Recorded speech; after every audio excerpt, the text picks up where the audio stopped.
Drytron actually showcases a fantastic finish here, and we have some Earth Machina good stuff for you.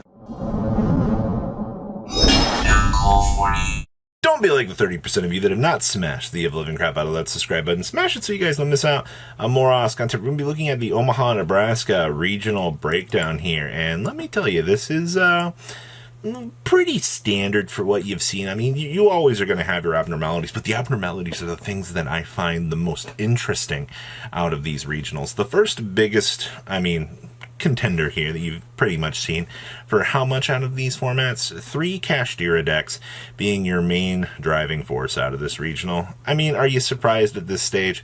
Like, Kashtira has been at the helm of so many of these regionals. It's either between Kashtira, Sprite, or Despia being the 3 main contenders out of the format, and you do see a balance between these, but as of late, Kashtira for the regional grind has been the biggest competitor here, so very, very good to see that. I also see that we have 2 branded Despia decks as well for the top cut for this event. Not too bad overall. And then we also had Mathmech taking the helm here.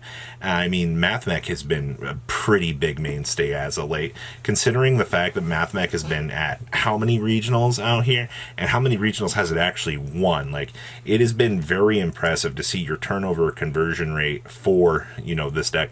We also had a 60-card Sprite variant. Now, I haven't seen 60-card Sprite as of late. I've seen, like, Evil Twins, the Runic versions.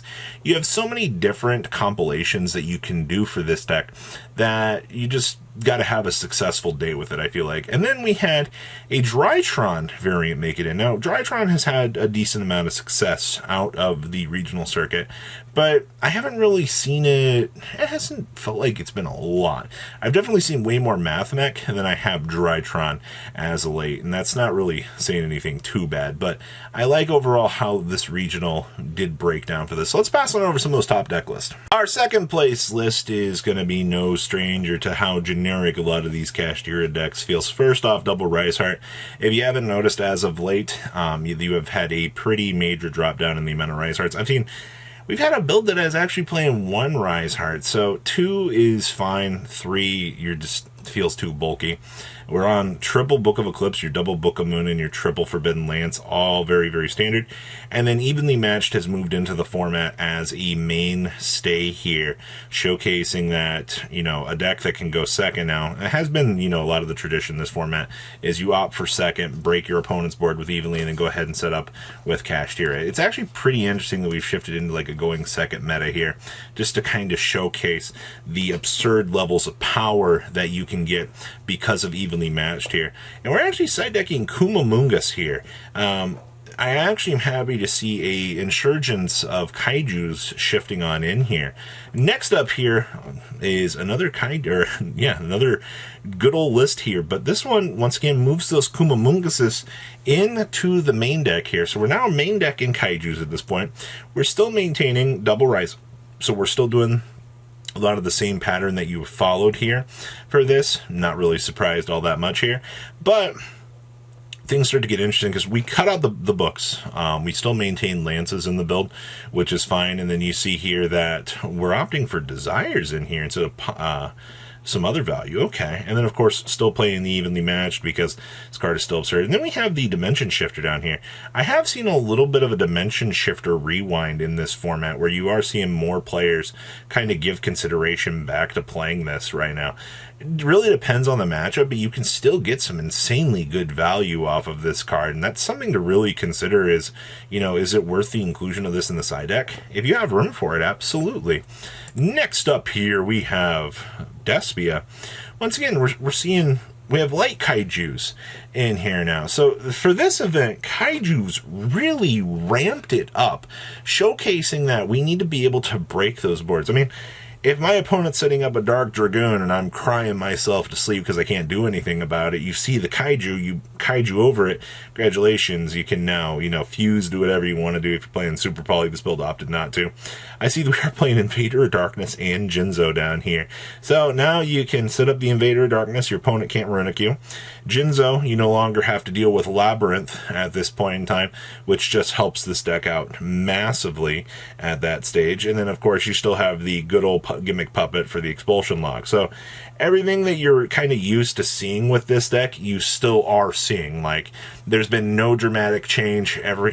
All of the real toxic elements of Despia still very, very apparent at the end of the day here. Next up here, we actually have Drytron. Now, like I said at the beginning of this video, we've seen not a lot of Drytron. It is interesting to see the ratios they do choose to play, though. This one's playing the Morph Factor Pain, though.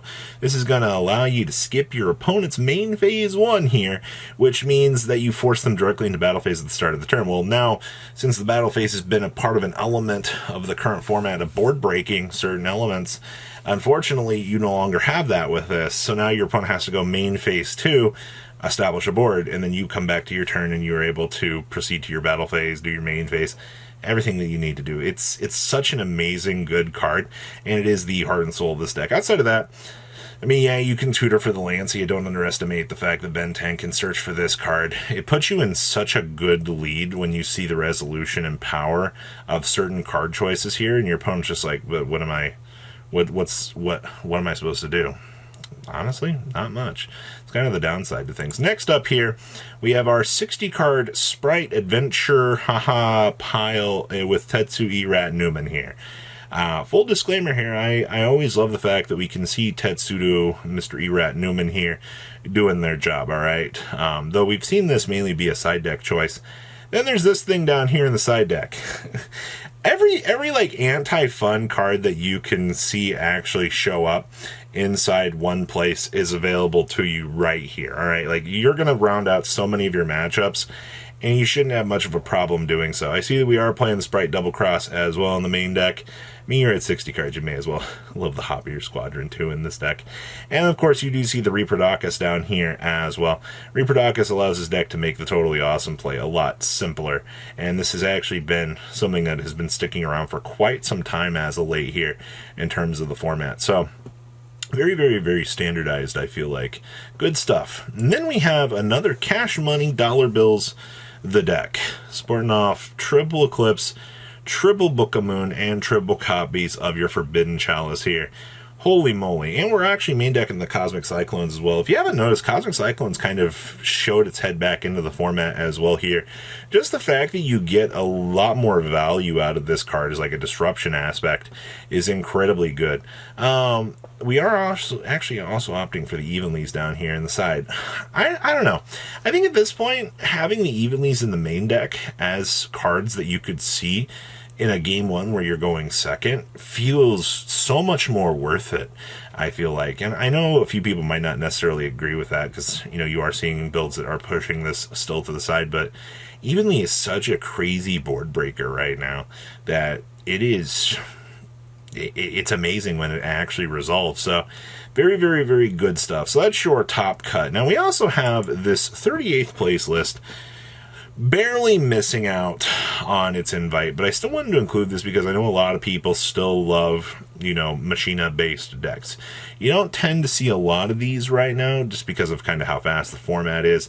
You know, a walking, talking Macrocosmo is not exactly the friend of this deck, per se.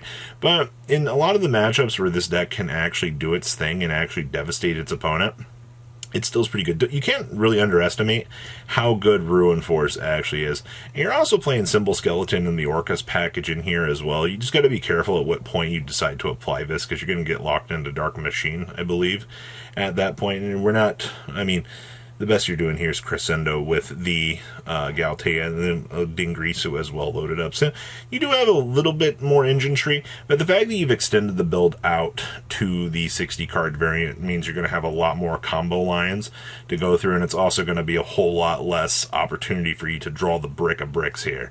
Alright, trust me, that's the only reason why I dislike this deck is I am the guy that will open up the Ancient Gearbox in my opening hand and just go, yeah, this is great. This is why I love Earth Machine at this point. So overall, I will tell you that in terms of all of your regional breakdowns that you've seen so far, things are very interesting in this format. One of the most diverse formats I've ever seen, regional-wise as well. So many players out here are testing so many different ideas, and that is really what you want to see out here in terms of metagame breakdowns. So what do you guys think about the breakdown for Omaha? Please leave a comment down below to what you guys think. I'll see your beautiful faces back here later in the day, guys. Peace out. Patrons! Thank you.